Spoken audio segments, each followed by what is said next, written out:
这天儿一冷，流感也到了高发季，儿科门诊天天排着队，都是发烧咳嗽的孩子。我也发现了一个现象，因为孩子的爸爸妈妈工作忙不好请假，基本上都是爷爷奶奶、姥姥姥爷带着孩子来看病。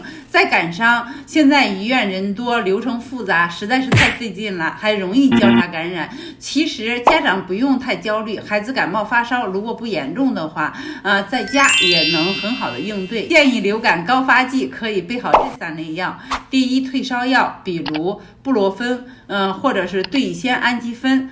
当孩子发热超过38度5的时候，家长要给孩子用药，防止高热惊厥的情况发生。像布洛芬混悬液、对乙酰氨基酚都是儿童常用退烧药，需要注意，在布洛芬混悬液是6个月以上的宝宝服用。对乙酰氨基酚是3个月以上的宝宝服用，要根据孩子的体重按说明书去服用。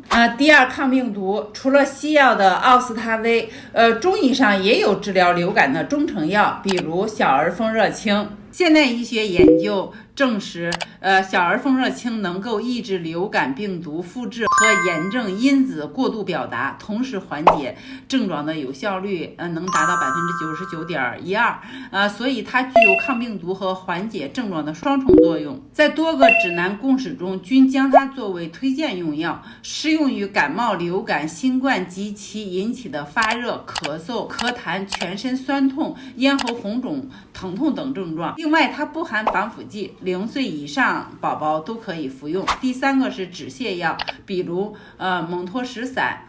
部分流感病毒感染人体后呢，除了侵袭呼吸道，还会影响胃肠道功能，导致胃肠道功能紊乱，出现腹泻、恶心、呕吐等症状。如果腹泻症状比较严重的，出现了水样便，要在补充水分的同时，用蒙脱石散快速止泻。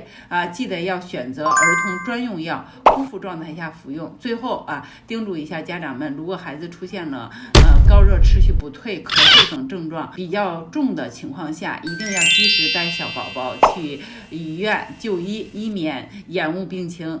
我讲明白了吗？